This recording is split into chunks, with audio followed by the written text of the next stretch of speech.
ଜୟ ଜଗନ୍ନାଥ ଶୁଭ ସକାଳ ପିୟୁ ଓଡ଼ିଆ ଟିଭିରେ ଆପଣମାନଙ୍କୁ ବହୁତ ବହୁତ ସ୍ୱାଗତ କରୁଛି। ଯଦି ଆପଣମାନେ ରାଜ୍ୟ ତଥା ଦେଶ ବିଦେଶର ଖବର ପାଇବା ପାଇଁ ଚ୍ୟାନେଲଟିକୁ ଲାଇକ୍ ସେୟାର ସବସ୍କ୍ରାଇବ କରନ୍ତୁ, ଯାହାଦ୍ୱାରା ଆଜି ଦିନର ସବୁ କିଛି ଟପ୍ ନ୍ୟୁଜ୍ ଅପଡେଟ୍ ଜାଣିପାରିବେ। ଆଉ ଡେରି ନକରି ଚାଲନ୍ତୁ ଖବର ଉପରେ ନଜର ପକାଇବା।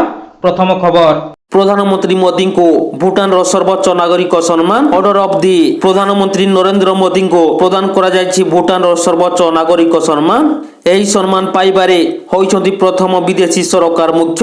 ଭୁଟାନର ରାଜା ଜିଗମେ ଶେଖର ନାମଗାଲୱାଙ୍ଗଚକ ପ୍ରଧାନମନ୍ତ୍ରୀ ମୋଦିଙ୍କୁ ଅର୍ଡର ଅଫ୍ ଦି ଡ୍ରଗ୍ ଗୟାଲଭ ସମ୍ମାନରେ ସମ୍ମାନିତ କରିଛନ୍ତି। ଏହି ସମ୍ମାନ ପାଇଁ ପ୍ରଧାନମନ୍ତ୍ରୀ ମୋଦି କୃତଜ୍ଞତା ଜଣାଇବା ସହ କହିଛନ୍ତି ଯେ ସେ ଏହି ସମ୍ମାନକୁ 140 କୋଟି ଭାରତୀୟଙ୍କୁ ଉତ୍ସର୍ଗ କରିଛନ୍ତି। ପରବର୍ତ୍ତୀ ଖବର, ରାଜ୍ୟରେ ଏକାକୀ ନିର୍ବାଚନ ଲଢ଼ିବ ବିଜେଡି। ଦଳ 147 ବିଧାନସଭା ଓ 21 ଲୋକସଭା ଆସନ ଏକାକୀ ଲଢ଼ିବ। ଏନେଇ ସୋସିଆଲ ମିଡିଆ ଏକ୍ସରେ ସୂଚନା ଦେଇଛନ୍ତି ବିଜେଡି ସାଂଗଠନିକ ସମ୍ପାଦକ ପ୍ରବଣ ପ୍ରକାଶ ଦାସ।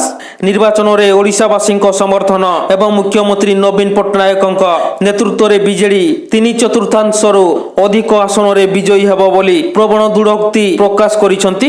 ପରବର୍ତ୍ତୀ ଖବର, କର୍ପୋରେଟ ବିଲ୍ଡିଂରେ ଭୟାବହ ଅଗ୍ନିକାଣ୍ଡ, ନିଆଁ ଲିଭା କାର୍ଯ୍ୟରେ ଲାଗିଛନ୍ତି ଅଗ୍ନିଶମ କର୍ମଚାରୀ। ଭୁବନେଶ୍ୱର କିଡ୍ ଛକ ସ୍ଥିତ ଏକ କର୍ପୋରେଟ ବିଲ୍ଡିଂରେ ଅଗ୍ନିକାଣ୍ଡ ଘଟିଛି। ବିଲ୍ଡିଂ 4ଥ ମହଲାରେ ଅଗ୍ନିକାଣ୍ଡ ଘଟିଥିବା ଜଣାପଡ଼ିଛି। ତେବେ କିଛି ବ୍ୟକ୍ତି ବିଲ୍ଡିଂ ଭିତରେ ଫସି ରହିଥିବା ସନ୍ଦେହ କରାଯାଉଛି। ଅଗ୍ନିଶମ ବାହିନୀ ଘଟଣାସ୍ଥଳରେ ପହଞ୍ଚି ନିଆଁକୁ ଆୟତ୍ତ କରିବାକୁ ଉଦ୍ୟମ ଜାରି ରଖିଛି।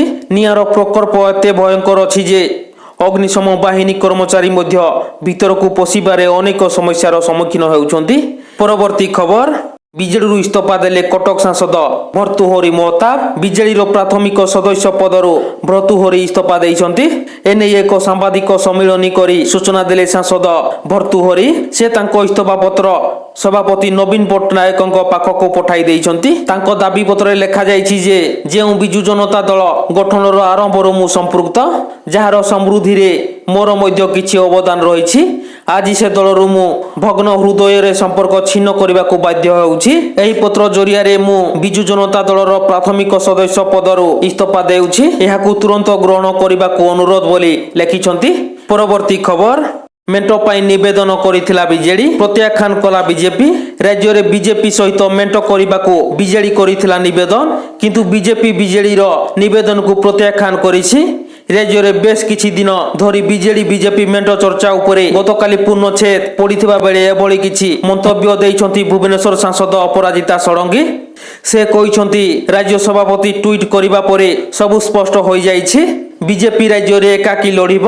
21ଟି ଲୋକସଭା ଓ 147ଟି ବିଧାନସଭା ଆସନରେ ଦଳ ପ୍ରାର୍ଥୀ ଦେବ। ଦଳର ସମସ୍ତ କାର୍ଯ୍ୟକର୍ତ୍ତାଙ୍କ ସହିତ ଓଡ଼ିଶାବାସୀ ଏହା ହିଁ ଚାହୁଁଥିଲେ। ମେଣ୍ଟ ପାଇଁ ବିଜୁ ଜନତା ଦଳ ପକ୍ଷରୁ ଯେଉଁ ନିବେଦନ କରାଯାଉଥିଲା, ମୁଁ ଭାବୁଛି ଆମେ ତାକୁ ରିଜେକ୍ଟ କରିଛୁ ବୋଲି ଅପରାଜିତା ଷଡ଼ଙ୍ଗୀ କହିଥିଲେ।